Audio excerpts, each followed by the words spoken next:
ಆತ್ಮನಿತ್ಯ ಅನ್ನೋದು ಸತ್ಯ ಆದರೂ ಕೂಡ ನಮಗೆ ಅನುಭವಕ್ಕೆ ಅದು ಬರ್ತಾ ಇಲ್ಲ. ನಮಗಿನ್ನೂ ನಮ್ಮದೇ ದೇಹ ನಾವೇ ಮಾಡ್ತಾ ಇದ್ವಿ ಅನ್ನೋದೇ ನಮಗೆ ಬರ್ತಾ ಇದೆ. ಈ ವೇದಗಳಲ್ಲಿ ಇದ್ರ ಬಗ್ಗೆ ಏನು ಹೇಳಿದೆ? ಕೃಷ್ಣ ಕೊಟ್ಟ ಒಂದಷ್ಟು ಉಪದೇಶಗಳು ಅದರ ಹಿನ್ನೆಲೆಯಲ್ಲಿ ನೋಡುವುದು ಅಂತ ಆದರೆ ಎಲ್ಲ ವೇದಗಳಿಗೂ ತ್ರಯೋರ್ಥಾಹ ಸರ್ವವೇದೇಶು ಅಂತ, ವೇದಗಳಿಗೆ ಮೂರು ಅರ್ಥಗಳಿದೆ. ಆಪಾತತಃ ತೋರುವ ಅರ್ಥಗಳೇ ಬೇರೆ, ಅಂತರಾರ್ಥಗಳೇ ಬೇರೆ. ನಾಮಾತ್ಮಕ ಶಬ್ದ, ಲಿಂಗಾತ್ಮಕ ಎಲ್ಲ ಬ್ರಹ್ಮಸೂತ್ರಕ್ಕೆ ರಿಲಿವೆಂಟ್. ಅದು ಭಗವದ್ಗೀತೆ ಸಮಗ್ರ ಬ್ರಹ್ಮಸೂತ್ರದ ಅಭಿಪ್ರಾಯಗಳನ್ನು ಹೊತ್ತುಕೊಂಡಿದೆ. ಇದರಲ್ಲಿ ಕೃಷ್ಣ ಹೇಳ್ತಾನೆ, ಈ ವೇದಗಳು ತ್ರಿಗುಣಗಳ ಬಗ್ಗೆ ಹೇಳುತ್ತೆ, ಅದನ್ನ ಬಿಡು ನೀನು. ಅದೇ ತ್ರೈಗುಣ್ಯ ವಿಷಯ ವೇದಾಹ ನಿಸ್ತ್ರೈಗುಣ್ಯೋ ಭವಾರ್ಜುನ ಅಂತ. ತ್ರೈಗುಣ್ಯ ವಿಷಯ ಅಂದರೆ ಸತ್ವಗುಣ, ರಜೋಗುಣ, ತಮೋಗುಣಗಳು. ಈ ಜ್ಞಾನ ಯೋಗದ ಬಗ್ಗೆ ಯಾವ ಥರ ಇದನ್ನ ಮಾಡಬೇಕು ನಾವು? ಹೆಂಗ ಫಲಾಪೇಕ್ಷೆ ಇಲ್ಲದಿದ್ರೆ ಕರ್ಮ ಯಾಕೆ ಮಾಡಬೇಕು? ಒಂದು ದೇವರ ಪೂಜೆ, ಅದು ನಮ್ಮ ಆತ್ಮ ಸಾಧನೆಗಿರುವಂತಹ ವ್ಯಾಪಾರ. 108 ಗಾಯತ್ರಿ ಜಪ ಮಾಡೋದು, ನನ್ನ ಮಗುವಿಗೆ 100% ಬರಲಿ ಅನ್ನೋದು. ಒಂದು ದೇವ್ರ ಪೂಜೆ ಮಾಡೋದು, ನನ್ನ ಹೆಂಡತಿಗೆ ಇವತ್ತು ಒಳ್ಳೇದಾಗಲಿ ಅನ್ನೋದು. ಇನ್ನೊಂದು ದೇವ್ರ ಪೂಜೆ ಮಾಡೋದು, ನನಗೆ ಇನ್ಕ್ರಿಮೆಂಟ್ ಸಿಗಲಿ ಅಂತ ಹೇಳೋದು. ತುಂಬ ನಿಂದನೆ ಮಾಡಿದ್ದಾನೆ ಕೃಷ್ಣ ಇದನ್ನು. ಆದ್ದರಿಂದ ಯೋಗ ಅಂದರೆ ಏನು? ಆದರೆ ಅಲ್ಲಿ ಒಂದು ಅಭಿಮಾನ ಒಂದು ಬಂದ್ಬಿಡುತ್ತೆ. ಯಾಕಂದರೆ ನಾನು ಮಾಡ್ತಾ ಇದ್ದೀನಿ, ನನ್ನ ಮಕ್ಕಳಿಗೆ ನಾನು ಮಾಡ್ತಾ ಇದ್ದೀನಿ, ಈ ಒಂದು ಆಮೇಲೆ ಬೇರೆ ಏನೇ ನಾವು ಮಾಡಿದ್ರು ಈ ಅಭಿಮಾನ ಅಂದರೆ ಏನು? ಇದನ್ನು ನಾವು ಹೇಗೆ ಬಿಡೋದಕ್ಕೆ ಸಾಧ್ಯ? ಯಾವುದೋ ಒಂದು ಮಗು ಅಳುವ ಶಬ್ದ ಕೇಳಿಸ್ತು, ಓಡಿ ಹೋದೆವು, ಅಯ್ಯೋ ನನ್ನ ಮಗು ಬಿದ್ದು ಬಿಡ್ತು. ನೋಡಿದರೆ ಅದು ಪಕ್ಕದ ಮನೆ ಮಗು. ಅಬ್ಬಾ, ಕೃಷ್ಣ ಹೇಳೋದು ಇದನ್ನೇ. ಅಲ್ಲ, ಬಿದ್ದಿದ್ದು ಮಗು ಅಲ್ವಾ? ಯಾವುದೇ ಮಗು ಆಗಲಿ, ಅಲ್ಲಿ ಒಬ್ಬರು ಪರಿಪಾಲನೆ ಮಾಡೋರು ಬೇಕಾಗಿದೆ. ಕಣ್ಣೀರು ಬರಸು. ವೀಕ್ಷಕರೇ, ಅಧಿಕ ಮಾಸದಲ್ಲಿ ಭಗವದ್ಗೀತೆಯ ಪುಣ್ಯ ಪಡಿತಾ ಇದ್ದೀರಾ ನೀವೆಲ್ಲ. ಈ ಜರ್ನಿನಲ್ಲಿ ಇವತ್ತೆಲ್ಲಿದ್ದೀವಿ ಬನ್ನಿ ನೋಡೋಣ. ಈ ಆತ್ಮಜ್ಞಾನ, ಸೋಲ್ ಅವೇರ್ನೆಸ್, ಈ ಸೆಕ್ಷನ್ ನಾವು ಕಂಟಿನ್ಯೂ ಮಾಡ್ತಾ ಇದ್ದೀವಿ. 2ನೇ ಚಾಪ್ಟರ್ 5ನೇ ಎಪಿಸೋಡ್, ಸಾಂಖ್ಯ ಯೋಗ, ಬಿಯಾಂಡ್ ಡೆತ್. ಈ ಒಂದು ಸಬ್ಜೆಕ್ಟ್ನ ನಾವು ಇವತ್ತು ನೋಡೋಣ ಬನ್ನಿ.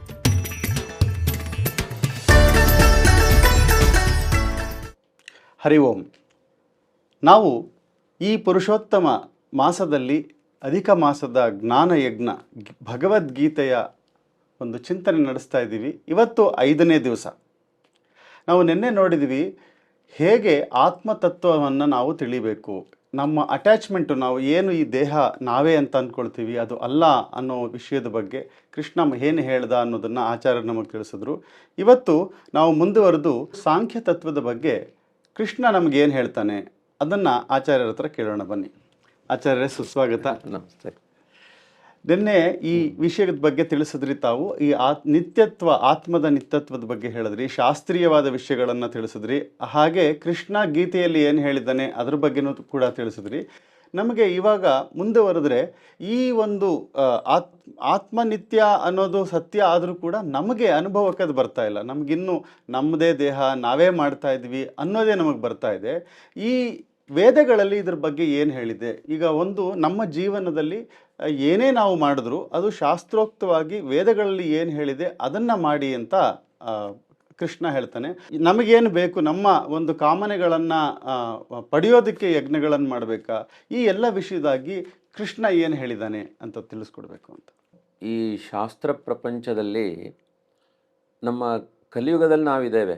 ಈ ವೇದ ಪ್ರಪಂಚ ಏನಿದೆ ಅನಂತಾವೈ ವೇದಾಹ. ಹಾಗಾಗಿ ಭೀಷ್ಮಾಚಾರ್ಯರು ದ್ವಾಪರ ಯುಗದಲ್ಲೇ 525 ವರ್ಷ ಪಾಠ ಕೇಳಿದ್ದಾರೆ.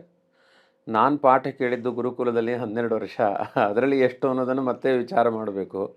ಹಾಗಾಗಿ ನಮ್ಮ ಪರಿಮಿತಿಯಾದ ಬುದ್ಧಿಗೆ ಕೃಷ್ಣ ಕೊಟ್ಟ ಒಂದಷ್ಟು ಉಪದೇಶಗಳು ಅದರ ಹಿನ್ನೆಲೆಯಲ್ಲಿ ನೋಡುವುದು ಅಂತ ಆದರೆ ಎಲ್ಲ ವೇದಗಳಿಗೂ ತ್ರಯೋರ್ಥಾಹ ಸರ್ವವೇದೇಶು ಅಂತ, ವೇದಗಳಿಗೆ ಮೂರು ಅರ್ಥಗಳಿದೆ. ಆಪಾತತಃ ತೋರುವ ಅರ್ಥಗಳೇ ಬೇರೆ, ಅಂತರಾರ್ಥಗಳೇ ಬೇರೆ. ಅದನ್ನೇ ಕೃಷ್ಣ ಯಾಮಿಮಾಂ ಪುಷ್ಪಿತಾಂ ವಾಚಂ ಪ್ರವದಂತಿ ಅವಿಪಶ್ಚಿತಃ ವೇದವಾದರತಃ ಪಾರ್ಥ ನಾನಿದಸ್ಥಿತಿವಾದಿನಃ ಕಾಮಾತ್ಮಾನಃ ಸ್ವರ್ಗಫಲಾಹ ಅಂತ ವೇದಗಳನ್ನು ಒಳಗಡೆಯಿಂದ ನೋಡುವ ಕ್ರಮ ಬೇರೆ, ಹೊರಗಡೆಯಿಂದ ನೋಡುವ ಕ್ರಮ ಬೇರೆ. ಒಂದು ಸಣ್ಣ ದೃಷ್ಟಾಂತವನ್ನು ಹೇಳ್ತೇನೆ. ಒಂದು ಶಬ್ದವನ್ನು ಪ್ರಯೋಗ ಮಾಡಿದರೆ ಅದನ್ನು ಹೇಗೋ ವ್ಯಾಖ್ಯಾನ ಮಾಡಿಕೊಳ್ಬೋದು. ತಲೆ ಮೇಲೆ ನೀರು, ತಲೆ ಮೇಲೆ ನೀರು ಅಂದರೆ ತಲೆ ಮೇಲೆ ನೀರು ಹಾಕೊಳ್ಳೋದು ಅಂತ ಒಂದು ಅರ್ಥ ಬರುತ್ತೆ. ಅಥವಾ ತಲೆ ಮೇಲೆ ನೀ ಇರು, ನನ್ನ ತಲೆ ಮೇಲೆ ಭಗವಂತ ನೀನಿರು, ಯಾರು ನನಗೆ ಸವಾರಿ ಮಾಡೋದು ಬೇಡ, ನನ್ನ ತಲೆ ಮೇಲೆ ಇರಬೇಕಾದವನು ನೀನು. ಟೋಟಲಿ ಡಿಫ್ರೆಂಟ್ ಅರ್ಥಗಳು. ಶಬ್ದ ಪ್ರಯೋಗ ಒಂದೇ, ಅರ್ಥಗಳೇ ಬದಲಾಗಿ ಹೋಯಿತು. ಹಾಗೆ ಈ ವೇದಗಳೆಲ್ಲ ಆಪಾತತಃ ಸ್ವರ್ಗಕಾಮೋ ಸ್ವರ್ಗೇಷ್ಟ್ಯ ಯಜೇತ, ನಿನಗೆ ಸ್ವರ್ಗ ಬೇಕಾ, ಅದಕ್ಕೊಂದು ಸ್ವರ್ಗಕ್ಕೆ ಸಂಬಂಧಪಟ್ಟ ಯಾಗ ಇದೆ, ಅದನ್ನು ಮಾಡಿಬಿಡು. ಒಟ್ಟು ಎಂಟರ್ಟೈನ್ಮೆಂಟ್ಗಳನ್ನೇ ಪ್ರೋತ್ಸಾಹಿಸ್ತಾ ಇದೆ ವೇದಗಳು ಅನ್ನೋದು ಆಪಾತತಃ ತೋರುವ ಅರ್ಥ. ಆದರೆ ಅಂತರಾರ್ಥ ಹಾಗಲ್ಲ. ವೇದದ ಋಕ್ಸಂಹಿತಾದ ಆರಂಭದ ಮಂತ್ರವೇ ಅಗ್ನಿಮೇಳೆ ಪುರೋಹಿತಂ. ಅಲ್ಲ, ದೇವರು ಸರ್ವೋತ್ತಮ ಅಂತೀರಿ, ಅಗ್ನಿ ವಾಸ್ತವಿಕವಾಗಿ ಅಗ್ನಿರ್ವೈ ದೇವಾನಾಂ ಅವಮಃ ವಿಷ್ಣು ಪರಮಃ. ಸಮಗ್ರ ಋಗ್ವೇದದ ಬ್ರಾಹ್ಮಣ ವಾಕ್ಯ ಇದು. ದೇವತೆಗಳಲ್ಲಿ ಅಗ್ನಿದೇವ ತುಂಬ ಕೆಳಗಿದ್ದಾನೆ, ಸರ್ವೋತ್ತಮನಾಗಿ ಭಗವಂತ ಇದ್ದಾನೆ ಅಂತ. ಅಗ್ನಿ ಅವಮಃ ವಿಷ್ಣು ಪರಮಃ ಊರ್ಧ್ವಂ ಅಧಃ ಈ ಶಬ್ದಗಳ ಪ್ರಯೋಗ ಸಮಗ್ರ ಬ್ರಾಹ್ಮಣ ವಾಕ್ಯದಲ್ಲಿ ಬಂದ್ಬಿಟ್ಟಿದೆ. ಹಾಗಾದರೆ ಅಗ್ನಿ ಎನ್ನುವ ಪ್ರಾರ್ಥನೆಯೇ ಮೊದಲಿದೆಯಲ್ಲ ಅಂದರೆ ಅದಕ್ಕೆ ಮಧ್ವಾಚಾರ್ಯ ಹೇಳ್ತಾರೆ, ಶಬ್ದಗಳಿಗೆ ಹೆದರಬೇಡಿ. ಶಬ್ದಗಳು, ಎಲ್ಲ ಶಬ್ದಗಳು ದೇವರ ಶಬ್ದಗಳು, ಇವರಿಗೆಲ್ಲ ಬಾಡಿಗೆ ಕೊಟ್ಟಿರೋ ಶಬ್ದಗಳು. ಅದನ್ನು ಸರ್ವಶಬ್ದ ವಾಚ್ಯತ್ವ ಅಂತ, ಅದನ್ನು ತುಂಬ ನಾಮಾತ್ಮಕ ಶಬ್ದ, ಲಿಂಗಾತ್ಮಕ ಎಲ್ಲ ಬ್ರಹ್ಮಸೂತ್ರಕ್ಕೆ ರಿಲಿವೆಂಟ್. ಅದು ಭಗವದ್ಗೀತೆ ಸಮಗ್ರ ಬ್ರಹ್ಮಸೂತ್ರದ ಅಭಿಪ್ರಾಯಗಳನ್ನು ಹೊತ್ತುಕೊಂಡಿದೆ. ಹಾಗಾಗಿ ಅಗ್ನಿ ಅಂದರೆ ಚಲನೆ ಇಲ್ಲದೆ ಇರುವಂತಹ ಪ್ರಪಂಚಕ್ಕೆ ಚಲನೆ ಕೊಡುವ ಭಗವಂತ ಅಂತ ಅರ್ಥ ಆಯಿತಾ. ಆ ಗ ನೀ ಅಂತ ಇದೆ. ಗ ಅಂದರೆ ಗೋ ಅಂತ ಅರ್ಥ, ಆ ಅಂದರೆ ಹೋಗಲ್ಲ ಅಂತ ಅರ್ಥ. ಅದನ್ನು ನೀ ಅಂದರೆ ನಿತರಾಮ್ ನಯತಿ, ಯಾವ ಪ್ರಪಂಚಕ್ಕೆ ಚಲನೆಯೇ ಇಲ್ವೋ ಅದಕ್ಕೆ ಚಲನೆ ಕೊಡ್ತಾನೆ. ಆದ್ದರಿಂದ ಅಗ್ನಿ ಅಂದರೆ ಭಗವಂತ, ಅವನನ್ನು ಸ್ತೋತ್ರ ಮಾಡ್ತೇನೆ. ಹೀಗೆ ವೇದಗಳಲ್ಲಿ ಸಮಸ್ತ ವೇದಗಳು ಕೂಡ ವೇದಾಕ್ಷರಾಣಿ ಯಾವಂತಿ ಪಠಿತಾನಿ ದ್ವಿಜಾತಿಭಿ ತಾವಂತಿ ಹರಿನಾಮಾನಿ ಕೀರ್ತಿತಾನಿ. ಎಲ್ಲ ಶಬ್ದಗಳ ಮುಖ್ಯ ಸ್ರೋತ ಭಗವಂತನ ಪಾರಮ್ಯ, ಮೋಕ್ಷ ಪ್ರಾಪ್ತಿ. ಇನ್ನು ಮೇಲ್ಮೇಲೆ ಕಾಣುತ್ತಲ್ವ ಹೀಗೆಲ್ಲ ಸ್ತೋತ್ರ ಪರವಾಗಿ, ದೇವತಾ ಸ್ತೋತ್ರ ಪರವಾಗಿ, ಸ್ವರ್ಗ ಸುಖಗಳ ಪರವಾಗಿ ಕಾಣುತ್ತಲ್ವ ಅಂದರೆ ಅದಕ್ಕೆ ಹೇಳ್ತಾರೆ, ಮೊದಲು ಗಿಡದಲ್ಲಿ ಹೂಗಳು ಚೆನ್ನಾಗಿ ಕಾಣುತ್ತೆ, ನೀವು ಅದಕ್ಕೆ ಕೈ ಹಾಕಿದರೆ ಫಲದಿಂದ ವಂಚಿತರಾಗ್ತೀರಿ. ಅದನ್ನೇ ಕೃಷ್ಣ ಸುಂದರವಾಗಿ ಯಾಮಿಮಾಂ ಪುಷ್ಪಿತಾಂ ವಾಚಂ, ನಯನ ಮನೋಹರವಾದ ಮಾತುಗಳನ್ನು ಆಡ್ತಾರೆ ಕೆಲವರು, ಅವರ ಅಂತರಂಗ ಏನು ಅಂತ ಗೊತ್ತಾಗಲ್ಲ. ನೀವು ಅಂತರಂಗವನ್ನು ಟಚ್ ಮಾಡಬೇಕು, ಬರೀ ಬಾಹ್ಯವಾದ ಮಾತುಗಳಿಗೆ ಮೋಸ ಹೋಗಬೇಡಿ. ವೇದಗಳಲ್ಲೂ ಹಾಗೆ ಅವುಗಳ ತಾತ್ಪರ್ಯ ಎಲ್ಲಿದೆ ಎನ್ನುವುದನ್ನು ನೋಡಿ, ಬಾಹ್ಯವಾದ ಅರ್ಥಗಳಿಗೆ ನೀವು ತುಂಬ ತಲೆ ಹಾಕಬೇಡಿ, ಅದಕ್ಕೆ ತಲೆ ಕೆಡಿಸ್ಕೊಳ್ಬೇಡಿ. ಹಾಗಾಗಿ ಇದಕ್ಕೆ ಮುಂದೆ ಕೃಷ್ಣನೇ ಹೇಳ್ತಾ ಹೋಗ್ತಾನೆ, ಜೀವರಲ್ಲಿ ಕ್ವಾಲಿಟಿಗಳಿರೋದ್ರಿಂದ ಯಾರ್ಯಾರಿಗೆ ಏನೇನು ಬೇಕೋ ಅದನ್ನು ಪಡ್ಕೊಳ್ಳಿ ಅಂತ ಒಂದರಲ್ಲೇ ಎಲ್ಲ ಹೇಳಿದ್ದಾನೆ.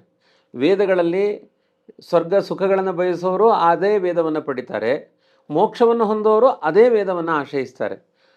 ಒಂದೇ ಪದಾರ್ಥಗಳಿಂದ ತಮಗೆ ಬೇಕಾದಂಥ ಖಾರ ಉಪ್ಪು ಇವುಗಳ ಮೇಲನ ವ್ಯತ್ಯಾಸ ಮಾಡಿಕೊಳ್ಳುವ ಹಾಗೆ ಅವರವರ ಬುದ್ಧಿಗೆ ಅನುಗುಣವಾಗಿ ಮಾಡಿಕೊಳ್ತಾರೆ. ನೀನಂಥ ದಡ್ಡ ಆಗಬೇಡ, ಮೇಲ್ನೋಟದ ಅರ್ಥವನ್ನು ತೆಗೆದುಕೊಂಡು ಎಂಜಾಯ್ಮೆಂಟೇ ನನ್ನ ಲೈಫಿನ ಪ್ರಧಾನ ಗುರಿ ಅಂತ ತಿಳ್ಕೊಳ್ಬೇಡ, ನೀನು ಸಮರ್ಪಣಾ ಭಾವದ ಕಡೆ ಸಾಗಬೇಕು ಅರ್ಜುನ ಅಂತ ಸಾಂಖ್ಯ ತತ್ವದ ಕಡೆ ಕರ್ಕೊಂಡು ಹೋಗ್ತಾನೆ. ಅರ್ಜುನನನ್ನು ಕೃಷ್ಣ ಸಾಂಖ್ಯ ತತ್ವವನ್ನು ಹೇಳ್ತಾನೆ. ಸಮಸ್ತ ಶಾಸ್ತ್ರಗಳು ಸಾಂಖ್ಯ ತತ್ವವನ್ನು ಹೇಳ್ತಾ ಇದೆ. ಆ ಸಾಂಖ್ಯ ತತ್ವ ಅನ್ನುವುದು ಒಂದು ತುಂಬ ಅದ್ಭುತವಾದ ಚಿಂತನೆ. ಇದು ತಾವು ಹೇಳಿದ್ರಿ, ಅಂದರೆ ಮೇಲಿನ ಅರ್ಥ ನಾವು ಬಿಡಬೇಕು, ಒಳಗಿನ ಅಂತರಾರ್ಥವನ್ನು ತಗೊಳ್ಬೇಕು ನಾವು ಅಂತ. ಇದರಲ್ಲಿ ಕೃಷ್ಣ ಹೇಳ್ತಾನೆ, ಈ ವೇದಗಳು ತ್ರಿಗುಣಗಳ ಬಗ್ಗೆ ಹೇಳುತ್ತೆ, ಅದನ್ನ ಬಿಡು ನೀನು. ಅದೇ ತ್ರೈಗುಣ್ಯ ವಿಷಯ ವೇದಾಹ ನಿಸ್ತ್ರೈಗುಣ್ಯೋ ಭವಾರ್ಜುನ ಅಂತ.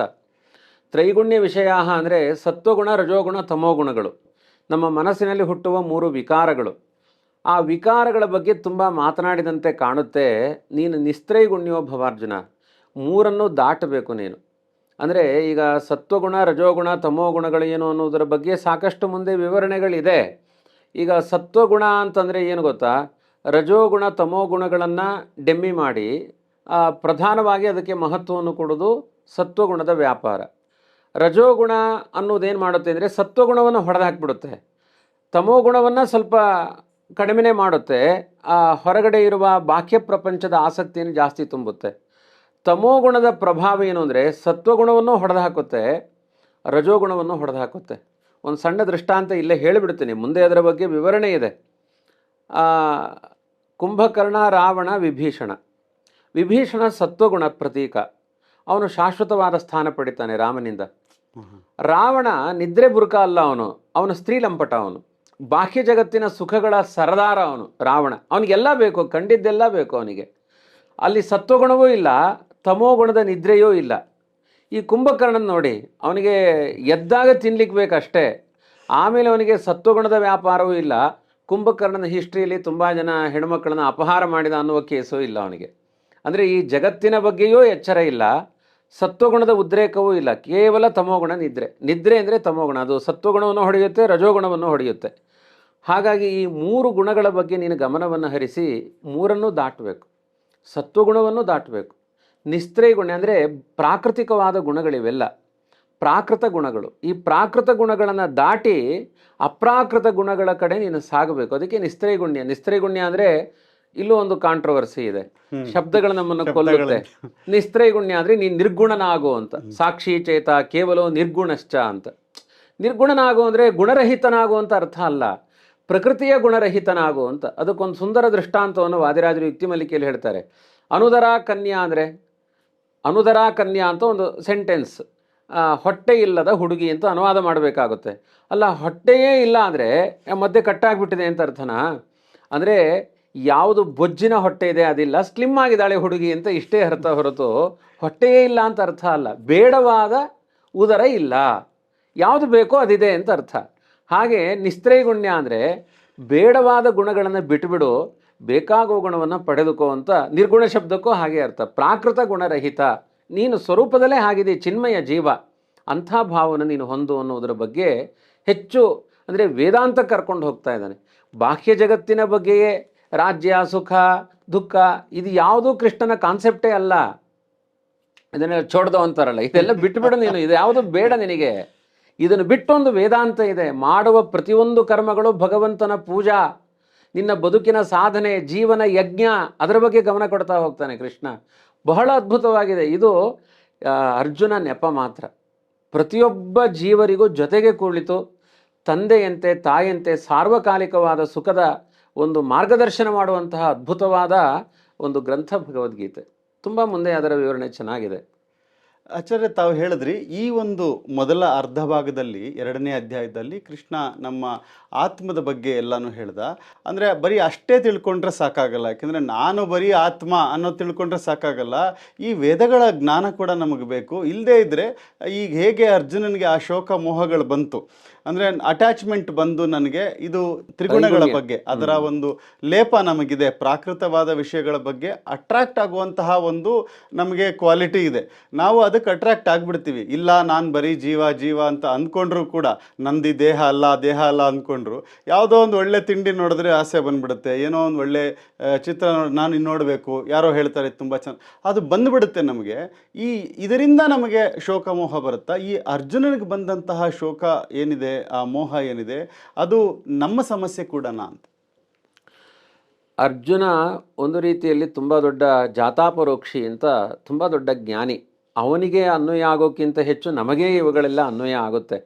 ಅದಕ್ಕೆ ಕೃಷ್ಣ ಮುಂದೆ ಉತ್ತರ ಕೊಡ್ತಾನೆ. ಅಭಿಮಾನ ಇದೆ ನಿಮಗೆ ಅಂತ ಅಭಿಮಾನದ ಬಗ್ಗೆ ಕರೆದುಕೊಂಡು ಹೋಗ್ತಾನೆ. ಅಂದರೆ ಅಭಿಮಾನ ಅಂದರೆ ಯಾವುದು ನನ್ನದಲ್ಲ ಅದನ್ನು ನನ್ನದು ಅಂತ ಭ್ರಾಂತರಾಗಿರೋದೇ ಒಂದು ದೊಡ್ಡ ದುಃಖಕ್ಕೆ ಕಾರಣ. ಈಗ ಅರ್ಜುನನಿಗೆ ತತ್ಕಾಲದಲ್ಲಿ ಆಗಿದ್ದು ಅಷ್ಟೇ.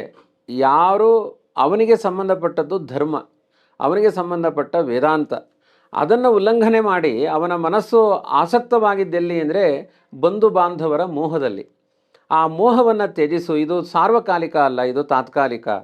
ನಿನ್ನ ನಿಜವಾದ ಬಾಂಧವ್ಯ ಇರುವ ವ್ಯವಸ್ಥೆ ಬೇರೆ ಇದೆ. ಇದನ್ನು ಅರ್ಥ ಮಾಡಿಸಲಿಕ್ಕೆ ಸಾಂಖ್ಯತತ್ವವನ್ನು ಹೇಳಿದ್ದು. ಸಾಂಖ್ಯತತ್ವ ಅಂದರೆ ಏನು? ಯಥಾರ್ಥ ತತ್ವವಿಜ್ಞಾನಂ ಸಾಂಖ್ಯಮಿತ್ಯಭಿಧೀಯತೆ ಅಂತ. ಸರಿಯಾದ ಮಾರ್ಗದರ್ಶನವನ್ನು ಸಾಂಖ್ಯ, ಸರಿಯಾದ ತಿಳುವಳಿಕೆ ಅಂತ ಅರ್ಥ ಸಾಂಖ್ಯ ಶಬ್ದಕ್ಕೆ ಅರ್ಥ. ಅಥವಾ ಸಂಖ್ಯೆಯ ಮೂಲಕ ದೇವರನ್ನು ತಿಳಿಯುವುದು ಸಾಂಖ್ಯವೇ. ಅದನ್ನು ಇನ್ನೂ ಸ್ಪಷ್ಟವಾಗಿ ವಿವರಣೆಯನ್ನು ಮಾಡಿದ್ದಾನೆ. ಪಂಚಭಿಹಿ ಬ್ರಹ್ಮ ಚತುರ್ಭಿಹಿ ದಶಭಿಸ್ತಥಾ ಏತತ್ ಚತುರ್ವಿಂಶತಿಕಂ ಗುಣಂ ಪ್ರಾಧಾನಿಕಂ ವಿದುಹು ಅಂತ. ಅಂದರೆ ಕೃಷ್ಣ ಗೀತೆಯಲ್ಲಿ ಹೇಳಿದ ಸಾಂಖ್ಯ ತತ್ವವನ್ನೇ ಮತ್ತೆ ಕಪಿಲರೂಪಿಯಾದ ಭಗವಂತ ಭಾಗವತದಲ್ಲಿ ಹೇಳ್ತಾನೆ. ಈ ಭಾಗವತಕ್ಕೂ ಮತ್ತು ನೀವು ಎಲ್ಲಿ ಹೋದರೂ ಭಗವದ್ಗೀತೆಗೆ ಸಂಬಂಧಪಟ್ಟ ಅಭಿಪ್ರಾಯಗಳಿದೆ. ನಮ್ಮ ಸಮಗ್ರ ಜಗತ್ತು 5, 5, 10, 4 ಇಷ್ಟು ಶಬ್ದದಲ್ಲಿ ಹೇಳಿ ಮುಗಿಸ್ಬೋದು ಅಂತಾನೆ. 5 ಅಂದರೆ ಪಂಚಭೂತಗಳು, ಮತ್ತು 5 ಅಂದರೆ ಪಂಚಕರ್ಮೇಂದ್ರಿಯ, ಜ್ಞಾನೇಂದ್ರಿಯಗಳು 10 ಆಗುತ್ತೆ. ಪಂಚಭೂತಗಳು, ಪಂಚ ತನ್ಮಾತ್ರಗಳು 20 ಆಯಿತು. ಆಮೇಲೆ ಮನಸ್ಸು, ಬುದ್ಧಿ, ಅಹಂಕಾರ ಅಂತ ಇದೊಂದು 4. ಚಿತ್ತ ಅಂತ. ಹೀಗೆ 24 ತತ್ವಗಳೇ ಜಗತ್ತು. ಇದನ್ನು ಬಿಟ್ಟಿಲ್ಲ. ನಮ್ಮ ದೇಹವೂ ಹಾಗೆ. ಸ್ಥೂಲವಾದ ಜಗತ್ತೇ ಸೂಕ್ಷ್ಮವಾದ ನಮ್ಮ ದೇಹ. ಜಗತ್ತಿನಲ್ಲಿ ಏನೆಲ್ಲ ಇದೆ ಅದೆಲ್ಲ ಈ ದೇಹದಲ್ಲಿದೆ. ಆದ್ದರಿಂದ ಈ 24 ತತ್ವಗಳು ಅದರ ನಿಯಾಮಕತ್ವವನ್ನು ನೀನು ಅರ್ಥ ಮಾಡಿಕೊಂಡ್ರೆ ನಿನ್ನ ಬದುಕಿನ ಸಾಧನೆ ಕಡೆ ನಿನ್ನ ಗಮನ ಸಾಗ್ತಾ ಹೋಗುತ್ತೆ. ಇದೆಲ್ಲ ತಾತ್ಕಾಲಿಕ, ಇದೆಲ್ಲ ಬೇಡವಾದ ಮೋಹ, ಇದರ ಬಗ್ಗೆ ನಿನಗೆ ಎಚ್ಚರ ಬರುತ್ತೆ. ಆದ್ದರಿಂದ ಮುಂದೆ 3ನೇ ಅಧ್ಯಾಯದಲ್ಲೂ ಹೇಳ್ತಾನೆ, ಅಹಂಕಾರ ವಿಮೂಢಾತ್ಮ ಕರ್ತಾಹ ಮಿತಿ ಮನ್ಯತೆ ಅಂತ. ಒಂದು ಆರೋಪಿತವಾದ ಕರ್ತೃತ್ವ, ನಾನು ಮಾಡಲ್ಲ, ದೇವರ ಪ್ರೇರಣೆಯಿಂದ ಮಾಡ್ತೇನೆ ಎನ್ನುವ ಎಚ್ಚರ ಇಲ್ಲದೇ ಇರೋದು. ಇನ್ನೊಂದು ಎಲ್ಲ ನನಗಾಗಿ ಎನ್ನುವ ಈ ಒಂದು ಕೆಟ್ಟ ಆಲೋಚನೆ, ಎಲ್ಲ ನನ್ನಿಂದ ನನಗಾಗಿ, ಏನು ಮಾಡಿದರೂ ನಾನು ಮಾಡಿದೆ ಅಂತ ತೋರಿಸ್ಕೊಳ್ಬೇಕು. ನಾನು ಎಷ್ಟೋ ಬಾರಿ ಹೇಳ್ತೇನೆ, ಒಂದು ದೇವರಿಗೆ ತೋಟದಲ್ಲಿ ಬೆಳೆದ ಹೂವು ಚೆನ್ನಾಗಿ ಅರಳಿದೆ, ಅದನ್ನು ದೇವರ ತಲೆ ಮೇಲಿಟ್ಟರೆ ಅದನ್ನು ಸ್ಟೇಟಸಲ್ಲಿ ಇಡಬೇಕು. ಆವಾಗಲೇ ಸಮಾಧಾನ. ಇವತ್ತು ಫೋಟೋ ತೆಗಿಲಿಲ್ವ ಅಂದರೆ ಹೆಂಡತಿ ಜೊತೆ ಗಲಾಟೆ ಗಂಡಂದು. ಅದೇ ವಾಟ್ಸ್ಯಾಪು, ಇನ್ಸ್ಟಾಗ್ರಾಮು ಎಲ್ಲ ಕಡೆ ಹರಿದಾಡಬೇಕದು. ಅವಾಗೊಂದು ತೃಪ್ತಿ. ಇದು ಬೇಡ ಅಂತಾನೆ ಕೃಷ್ಣ. ನಿನ್ನ ಪ್ರತಿಯೊಂದು ಕರ್ಮಗಳನ್ನು ಮೆಚ್ಚಿಕೊಳ್ಳುವ ಒಂದು ಅಂತರಾತ್ಮ ಇದ್ದಾನೆ, ಅವನ ಪ್ರೀತಿಗಾಗಿ ಮಾಡು. ಎಲ್ಲ ಪ್ರಾಚೀನರ ಮಾತು ಹಾಗೆ, ಋಣಿ ಮಹೇತೆ ಪರಿತೋಷಣಾಯ. ದೇವರೇ, ನಾವು ಮಾಡುವ ಪ್ರತಿಯೊಂದು ಕರ್ಮಗಳು ಜಗತ್ತಿನ ಆಡಂಬರಗಳಿಗಲ್ಲ, ಡೊಂಬರಾಟ ಅಲ್ಲ, ಅದು ನಿನ್ನ ಪ್ರೀತಿಗಾಗಿ. ಇಷ್ಟು ಅದ್ಭುತವಾಗಿ ಬದುಕನ್ನು ಬೇರೆ ಮುಖದಲ್ಲೇ ಕರೆದುಕೊಂಡು ಹೋಗುವ ವ್ಯವಸ್ಥೆ ಭಗವದ್ಗೀತೆಯಲ್ಲಿದೆ. ಇದು ಬೇರೆಯ ಮುಖದ ತಾವು ಹೇಳಿದ್ರಿ. ಈ ಭಗವದ್ಗೀತೆಯ ಇನ್ನೊಂದು ಮುಖ ಅಂತರಾತ್ಮ, ಭಗವಂತ ಏನು ಹೇಳ್ತಾನೆ ಅನ್ನೋದ್ರ ಬಗ್ಗೆ. ಇದರಲ್ಲಿ ಮುಖ್ಯವಾಗಿ ಬರುವಂಥದ್ದು ಜ್ಞಾನ ಮುಖ್ಯ ನಿಮಗೆ ಅಂತ ಹೇಳಿ ಕೃಷ್ಣ ಜ್ಞಾನ ಯೋಗದ ಬಗ್ಗೆ ಹೇಳ್ತಾನೆ. ಕರ್ಮ ಮುಖ್ಯ ಅಲ್ಲ, ಜ್ಞಾನ ಮುಖ್ಯ ಅಂತ ಹೇಳ್ಕೊಂಡು ಬರ್ತಾನೆ. ಆ ಜ್ಞಾನದಲ್ಲಿ ಕರ್ಮದ ಫಲಾಪೇಕ್ಷೆ ಇಲ್ಲದೆ, ಯಾವುದೇ ಫಲ ಇಲ್ಲದೆ ಕರ್ಮ ಮಾಡು ಅನ್ನೋದು ಒಂದು ತುಂಬ ಪಾಪ್ಯುಲರ್ ಆದ ಒಂದು ಶ್ಲೋಕ ಇದರಲ್ಲಿ ಬರುತ್ತೆ. ಈ ಜ್ಞಾನ ಯೋಗದ ಬಗ್ಗೆ ಯಾವ ಥರ ಇದನ್ನು ಮಾಡಬೇಕು ನಾವು, ಹೆಂಗೆ ಫಲಾಪೇಕ್ಷೆ ಇಲ್ಲದಿದ್ರೆ ಕರ್ಮ ಯಾಕೆ ಮಾಡಬೇಕು? ತುಂಬ ನೀವು 3ನೇ ಅಧ್ಯಾಯದ ಕಡೆ ಸಾಗುತ್ತಾ ಇದ್ದೀರಿ. 2ನೇ ಅಧ್ಯಾಯದಲ್ಲೂ ಅದರ ಬಗ್ಗೆ ವಿವರಣೆ ಇದೆ. ಜ್ಞಾನಂ ದೇಹಂ ಸವಿಜ್ಞಾನಂ ಇದಂ ವಕ್ಷ್ಯಾಮ್ ವಿಶೇಷತಃ ಅಂತ ಕೃಷ್ಣ ಆರಂಭ ಮಾಡ್ತಾನೆ. ಜ್ಞಾನದ ಬಗ್ಗೆ ನಿನಗೆ ಹೇಳ್ತೇನೆ ಅಂತ. ಆಮೇಲೆ ಕರ್ಮದಲ್ಲಿಯೂ ಕೂಡ ಜ್ಞಾನದ ನಂಟನ್ನು ಅಂಟಿಸಿಕೊಳ್ಬೇಕು ಅಂತ ಪ್ರಧಾನವಾದದ್ದು ಕರ್ಮಣ್ಯೇವಾಧಿಕಾರಸ್ಥೆ ಮಾ ಫಲೇಶು ಕದಾಚನ ಮಾ ಕರ್ಮ ಫಲಹೇತುರ್ಭು ಮಾತೇ ಸಂಗೋಸ್ತ್ವಕರ್ಮಣಿ ಅಂತ. ಇದೊಂದು ಕರ್ಮವನ್ನು ಮಾಡಬೇಕು. ಇವಾಗ ಜ್ಞಾನದ ಬಗ್ಗೆ ಎಚ್ಚರ ಮೂಡಿಸಿದ, ಅಂದರೆ ಪ್ರತಿಯೊಂದು ಕೂಡ ಜ್ಞಾನಪೂರ್ವಕವಾಗಿ ಮಾಡು ಅಂತ ಹೇಳಿದ. ಹಾಗಾದರೆ ಯುದ್ಧರೂಪವಾದ ಕರ್ಮವನ್ನು ತಸ್ಮಾತ್ ಘೋರೇ ಕರ್ಮಣಿ ನಿಯೋಜಯಿಸಿ ಕಿಮರ್ಥಂ ಕೇಶವ ಅಂತ ಕೇಳ್ತಾನೆ. ಜ್ಞಾನವೇ ಪ್ರಧಾನವಾಗುವುದಾದರೆ ಘೋರವಾದ ಯುದ್ಧರೂಪವಾದ ಕರ್ಮದಲ್ಲಿ ನನ್ನನ್ನು ಮಾಡು ಅಂತ ಯಾಕೆ ಪ್ರಚೋದನೆ ಮಾಡ್ತಾ ಇದ್ದಿ ಅಂತ ಪ್ರಧಾನವಾದ ಒಂದು ಪ್ರಶ್ನೆ ಉಳಿಯುತ್ತೆ. ಅದಕ್ಕೆ ಕೃಷ್ಣನ ಉತ್ತರ ತುಂಬ ಸರಳವಾಗಿ ಇದೆ. ಕರ್ಮ ಅನ್ನುವುದರಲ್ಲೇ ಜ್ಞಾನ ಸೇರಿಕೊಂಡಿದೆ. ಉದಾಹರಣೆಗೆ ಕರ್ಮ ಅನ್ನೋ ಶಬ್ದವನ್ನೇ ಬಿಡಿಸಿದರೆ ಕರ್ ಪ್ಲಸ್ ಮಾ. ಕರ್ ಅಂದರೆ ಡೂ ಇಟ್ ಅಂತ, ಮಾಡು ಅಷ್ಟೇ. ಕರೋತು ಆಯಿತಾ, ಕರ್ ಅಷ್ಟೇ. ಮಾ ಯಾಕೆ? ಮಾ ಅಂದರೆ ಮಾನೆ, ತಿಳ್ಕೊಂಡು ಮಾಡು ಅಂತ. ಯಾವುದೇ ಕರ್ಮಗಳನ್ನು ತಿಳಿಯದೇ ಮಾಡಬೇಡ. ಹಾಗಾಗಿ ನಾವು ಕರ್ಮ ಅಂದಾಗಲೇ ಜ್ಞಾನದ ಸಂಯೋಜನೆ ಇದೆ. ನಾವು ಕೇವಲ ಕರ್ಮವನ್ನೇ ಮಾಡ್ತಾ ಇದ್ದೀವಿ ಅಂದರೆ ಅದು ಕರ್ರ ಆಯ್ತು ಅಷ್ಟೇ ಹೊರತು, ಕರಿ ಆಗಿ ಹೋಗುತ್ತೆ ಹೊರತು ಅದು ಮಾ ಆಗಲ್ಲ. ಅಂದರೆ ಜ್ಞಾನಪೂರ್ವಕವಾಗಿ ಮಾಡುವ ಕರ್ಮಗಳೇ, ಅದನ್ನೇ ಯೋಗ ಕರ್ಮಸು ಕೌಶಲಂ. ಆ ಕರ್ಮದಲ್ಲಿ ಕುಶಲತೆ ಅಂದರೆ ಏನು, ಈ ಕರ್ಮ ಯಾರಿಗೆ, ಉದ್ದೇಶ ಏನು, ಅದನ್ನು ಅರ್ಥ ಮಾಡಿಕೊಂಡು ಮತ್ತೆ ಮಾಡುವ ವ್ಯವಸ್ಥೆಯಲ್ಲೂ ಅಷ್ಟೇ. ಈ ಎಲ್ಲ ಕರ್ಮಗಳಿಗೆ ನಾನು ಕರ್ತಾರ ಅಲ್ಲ, ಅದನ್ನು ಕೃಷ್ಣ ವಿಸ್ತಾರ ಮಾಡ್ತಾನೆ. ಅಧಿಷ್ಠಾನಂ ತಥಾಕರ್ಥ ಕರ್ಣಂಚ ಪೃಥಗ್ವಿಧಂ ವಿವಿಧಾಶ್ಚ ಪೃಥಕ್ ಚೇಷ್ಟ. ಅನೇಕ ಸಂಯೋಜನೆಯಿಂದ ಒಂದು ಕರ್ಮ ನಡೆಯುತ್ತೆ. ಇಲ್ಲಿ ಕೂತ್ಕೊಂಡಿದ್ದೇನೆ ಅಂದರೆ ಅದಕ್ಕೆ ಬೇಕಾದ ಭೂಮಿ ಬೇಕು, ಅದಕ್ಕೊಂದು ದೇಹ ಬೇಕು, ಆಡುವ ನಾಲಿಗೆ ಬೇಕು, ಅದಕ್ಕೊಂದು ಬುದ್ಧಿ ಬೇಕು, ಅದಕ್ಕೊಂದು ಪ್ರೇರಣಾಶಕ್ತಿ ಬೇಕು. ಒಂದು ಸಿಸ್ಟಮ್ ವರ್ಕ್ ಆಗಬೇಕಾದ್ರೆ ಏನೆಲ್ಲ ಬೇಕೋ ಇಷ್ಟೆಲ್ಲ ಇದ್ದು ವ್ಯವಸ್ಥೆ ನಡೆಯುತ್ತೆ. ತತ್ರೈವಂ ಸತಿಕರ್ತಾರಂ ಆತ್ಮಾನಂ ಕೇವಲಂತು ಯಹ ಪಶ್ಯತಿ ಅಕೃತ ಬುದ್ಧಿತ್ವಾತ್ ನಸ ಪಶ್ಯತಿ ದುರ್ಮತಿ. ಇಷ್ಟೆಲ್ಲ ವ್ಯವಸ್ಥೆಗಳ ಹಿನ್ನೆಲೆಯಲ್ಲಿ ಒಂದು ಕರ್ಮವನ್ನು ಮಾಡಿ ಕೊನೆಗೆ ಯಾರು ಮಾಡಿದರು ಅಂದರೆ ಅದನ್ನೆಲ್ಲ ತೋರಿಸುವುದನ್ನು ಬಿಟ್ಟು ನಾನೇ ಮಾಡ್ತೀನಿ ಅಂತ ಹೇಳ್ತಾನಲ್ಲ, ಇವನಂತಹ ದುಷ್ಟ ದುರ್ಮತಿ ಅಂತ ಬೈತಾನೆ ದೇವರು. ಇವನಂತಹ ದುಷ್ಟ ಎಷ್ಟು ಜನರ ಸಪೋರ್ಟ್ ಇದೆ, ಅದು ಯಾವುದನ್ನು ಪರಿಗಣಿಸದೆ ನಾನೇ ಮಾಡ್ತೀನಿ ಅಂತ ಹೇಳುವುದು ಮೂರ್ಖತನವಾಗುತ್ತೆ. ಹಾಗಾಗಿ ಪ್ರತಿಯೊಂದು ಕರ್ಮಗಳ ಹಿನ್ನೆಲೆಯನ್ನು ಅರ್ಥ ಮಾಡಿಕೊಂಡು ಆ ಕರ್ಮಗಳ ಗುರಿ ಉದ್ದೇಶಗಳನ್ನು ಕೂಡ ಅರ್ಥ ಮಾಡಿಕೊಂಡು ಆ ಕರ್ಮಗಳು ಮತ್ತೆ ಜನ್ಮಾಂತರಕ್ಕೆ ನನಗೆ ಅಂಟಿಕೊಳ್ಳದೇ ಇರುವ ಹಾಗೆ ಅಲ್ಲಿ ಒಂದು ಭಗವತ್ ಪ್ರೀತಿ ಎನ್ನುವ ಅನ್ವೇಷಣೆಯನ್ನು ಇಟ್ಟುಕೊಂಡು ನಿನ್ನ ಕರ್ಮಗಳನ್ನು ಭಗವಂತನಿಗೆ ಸಮರ್ಪಣೆ ಮಾಡು ಅಂತ ಪ್ರತಿಯೊಂದು ಕರ್ಮದಲ್ಲಿಯೂ ಜ್ಞಾನದ ಸಂಯೋಜನೆ ಆಗಬೇಕು. ಇನ್ನು ಜ್ಞಾನ ಅಂದರೆ ಏನು ಅದರ ಬಗ್ಗೆಯೂ ಒಂದು ಜಿಜ್ಞಾಸೆ ಹುಟ್ಟುತ್ತೆ. ಅದಕ್ಕೆ ಆಚಾರ್ಯರು ಹೇಳ್ತಾರೆ, ಜ್ಞಾನ ಅಂದರೆ ಯತ ಅಪರೋಕ್ಷ ಜ್ಞಾನಾಯ ಭವತಿ ತದೇವ ಜ್ಞಾನಂ ಅಂತ. ಅಂದರೆ ದೇವರನ್ನು ನೋಡಲಿಕ್ಕೆ ಸಹಕಾರಿಯಾದ ತಿಳುವಳಿಕೆ ಏನಿದೆ ಅದನ್ನು ಜ್ಞಾನ ಅಂತ ಕರೀತಾರೆ. ಪ್ರದರ್ಶನಕ್ಕಿಟ್ಟ ಜ್ಞಾನ ಜ್ಞಾನ ಅಲ್ಲ. ನಾನೊಬ್ಬ ದೊಡ್ಡ ವಿದ್ವಾಂಸ, ನನ್ನ ಮಾತಿಗೆ 10 ಜನ ಬೆರಗಾಗಬೇಕು, ಅವರು ಬಂದು ಪ್ರಶಂಸೆ ಮಾಡಬೇಕು, ಧನ ಕನಕಗಳನ್ನು ಕೊಡಬೇಕು ಅಂದರೆ ಅದು ಸಕಾಮ ಕರ್ಮ ಆಗಿ ಹೋಯಿತು, ನಿಷ್ಕಾಮ ಕರ್ಮ ಅಲ್ಲ. ನಾನು ಮಾಡುವ ಪೂಜೆ ಅದು ದೇವರ ಪಾದಾರವಿಂದ ಮುಟ್ಟಬೇಕು, ಇವತ್ತಲ್ಲ ನಾಳೆ ಅವನ ದರ್ಶನಕ್ಕೆ ಹೇತು ಆಗಬೇಕು. ಅವನ ದರ್ಶನ ಯಾಕಾಗಬೇಕು ಅಂದರೆ ಅದು ನನ್ನ ಬಿಂಬ, ನಾನು ಏನು ಅಂತ ಅರ್ಥ ಆಗುವುದು ಇದು ಪ್ರತಿಬಿಂಬಕ್ಕೆ ಯಾವತ್ತೂ ಎಚ್ಚರ ಇಲ್ಲ. ಬಿಂಬ ನೋಡಿದಾಗ ನಾನು ಅವನ ಪ್ರತಿಬಿಂಬ ಅನ್ನುವ ನನ್ನ ಎಚ್ಚರ ಬರುತ್ತೆ. ಪರಮಾತ್ಮನ ದರ್ಶನದಲ್ಲಿ ಆತ್ಮದರ್ಶನದ ವಿಕಸನ ಇದೆ. ಹಾಗಾಗಿ ಜ್ಞಾನದ ಕಡೆ ಕರೆದುಕೊಂಡು ಹೋಗ್ತಾ ಇದ್ದಾನೆ. ಕರ್ಮ ಅನ್ನುವುದು ಜಡ, ಇದೊಂದು ನೆಪ. ಈಗ ಒಂದು ದೇವರ ಪೂಜೆ ಅಂತ ಮಾಡ್ತೇವೆ, ಅದು ವಾಸ್ತವಿಕವಾಗಿ ವಿಶ್ವದ ಪೂಜೆ, ಅದು ಬ್ರಹ್ಮಾಂಡದ ಪೂಜೆ. ಅಷ್ಟು ದೊಡ್ಡದಾಗಿ ನಮಗೆ ಮಾಡ್ಲಿಕ್ಕೆ ಬರಲ್ಲ. ಅದನ್ನು ಸಣ್ಣದು, ಈಗ ಒಂದು ಬಿಲ್ಡಿಂಗ್ ಕಟ್ಟಬೇಕಾದ್ರೆ ಏನು ಮಾಡ್ತಾರೆ, ಒಂದು ಮಾಡೆಲ್ ಮಾಡ್ಕೊಳ್ತಾರಲ್ಲ, ಒಂದು ಸಣ್ಣ ಬ್ಲೂ ಪ್ರಿಂಟ್ ಪ್ಲಾನ್ ಮಾಡ್ಕೊಳ್ತಾರೆ, ಒಂದು ಸಣ್ಣ ಬಿಲ್ಡಿಂಗ್ ಮಾಡ್ಕೊಳ್ತಾರೆ, ಆಮೇಲೆ ದೊಡ್ಡದು ಮಾಡ್ತಾರೆ ಮುಂದಿನ ಆ ಪರಿಕಲ್ಪನೆಗಾಗಿ. ಹಾಗಾಗಿ ನಾವು ಒಂದು ದಿನ ಇದನ್ನೆಲ್ಲ ಬಿಡಬೇಕು. ಈ ಜಡವಾದ ಕರ್ಮಗಳನ್ನು ಬಿಟ್ಟು ಭಗವತ್ ಪ್ರಜ್ಞೆಯ ಕಡೆ ಕಂಡಲ್ಲಿ ವಿಶ್ವರೂಪ ಕಾಂಬರೋ ಅನ್ನುವ ಸ್ಥಾನವನ್ನು ಏರಬೇಕು. ಅದನ್ನು ಪ್ರಾಕ್ಟೀಸ್ ಮಾಡಿಸ್ತಾ ಇದ್ದಾನೆ ಕೃಷ್ಣ. ಈ ಯೋಗಸ್ಥ ಕುರು ಕರ್ಮಾಣಿ ಅಂತ ಕೃಷ್ಣ ಹೇಳ್ದ. ಅದ್ರ ಜೊತೆಗೆ ದೂರೇಣ ಹೆವರಂ ಕರ್ಮ ಅಂದ್ರೆ ಅದೊಂದು ನಿಕೃಷ್ಟ ಕರ್ಮ ಅಷ್ಟು ಮುಖ್ಯ ಅಲ್ಲ, ಜ್ಞಾನ ಮುಖ್ಯ ಅಂತ ಹೇಳ್ತಾನಲ್ಲ. ಇದು ಯಾವ ತರ ಯೋಗಸ್ಥ ಅಂತ ಹೇಗೆ ನಾವು ಕರ್ಮಗಳನ್ನ ಮಾಡೋದು ಅಂತ? ಅದೇ ಯೋಗ ಅನ್ನೋದಕ್ಕೆ ಉಪಾಯ ಅಂತನೂ ಒಂದು ಅರ್ಥ ಇದೆ. ದೂರೇಣ ಹ್ಯವರಂ ಕರ್ಮ ಬುದ್ಧಿಯೋಗಾದ್ ಧನಂಜಯ ಬುದ್ಧೋ ಶರಣಮನ್ವಿಚ್ಚ ಕೃಪಣಾಹ ಫಲಹೇತವಃ ಅಂತ. ಈ ಕರ್ಮ ಮಾಡೋದು, ಅದಕ್ಕೊಂದು ಫಲವನ್ನು ಪಡೆಯೋದು, ಇದು ತುಂಬ ಅಲ್ಪವಾದದ್ದು ಅಂತ ಕೃಷ್ಣನ ನಿಂದನೆ ಇದೆ ಇದರಲ್ಲಿ. ಅಂದರೆ ಈಗೊಂದು ಉದಾಹರಣೆಗೆ ಇವತ್ತೆಲ್ಲ ಏನಾಗುತ್ತೆ, ಒಂದು ದೇವರ ಪೂಜೆ ಅದು ನಮ್ಮ ಆತ್ಮ ಸಾಧನೆಗಿರುವಂತಹ ವ್ಯಾಪಾರ. 108 ಗಾಯತ್ರಿ ಜಪ ಮಾಡೋದು, ನನ್ನ ಮಗುವಿಗೆ 100% ಬರಲಿ ಅನ್ನೋದು. ಒಂದು ದೇವ್ರ ಪೂಜೆ ಮಾಡೋದು, ನನ್ನ ಹೆಂಡತಿಗೆ ಇವತ್ತು ಒಳ್ಳೇದಾಗಲಿ ಅನ್ನೋದು.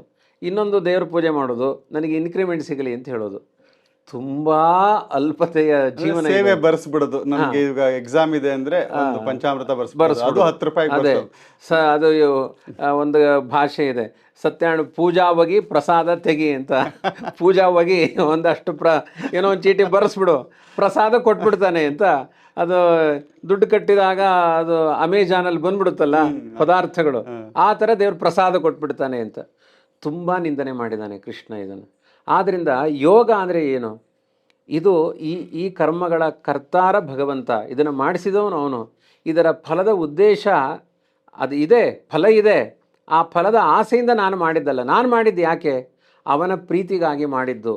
ಪ್ರತಿಯೊಂದು ಕರ್ಮದಲ್ಲಿಯೂ ಆ ಭಗವತ್ ಪ್ರೀತಿ ಸಮರ್ಪಣ ಅನ್ನುವ ಭಾವವನ್ನು ಅಳವಡಿಸಿಕೊಳ್ಳಿಲ್ಲ ಅಂದರೆ ನೀನು ಮಾಡಿದ ಎಲ್ಲ ಕರ್ಮಗಳು ಡೆಡ್ ಇನ್ವೆಸ್ಟ್ಮೆಂಟು ಅರ್ಜುನ.